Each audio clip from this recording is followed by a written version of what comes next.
Le Cinétech Pro, encore le Cinétech Pro. Depuis le lancement de sa campagne dans le Grand Libreville et l'intérieur du pays, l'ambiance est au zénith à travers l'engouement autour du message de sensibilisation et éclairage pour le bien fondé des enjeux de la nouvelle configuration syndicale qui sera appliquée à la Ve République.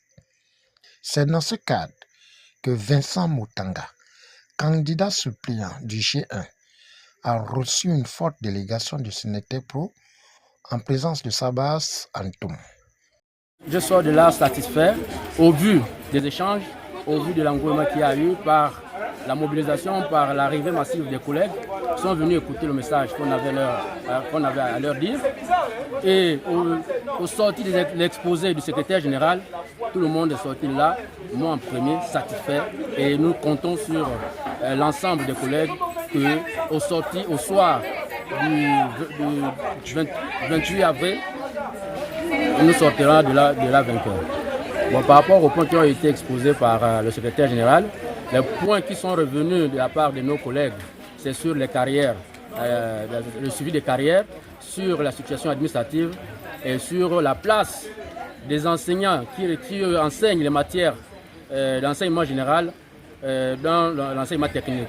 Parce que pour eux, ils ne se retrouvent pas lors des mises en stage.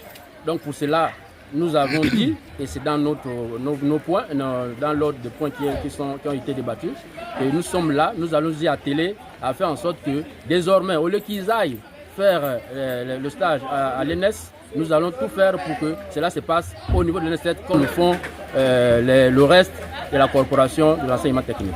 Notons que le candidat suppléant, Vincent Moutanga, invite massivement les électeurs à voter utile le 28 avril 2026 pour mieux défendre les droits des enseignants, socle de la formation de la jeunesse.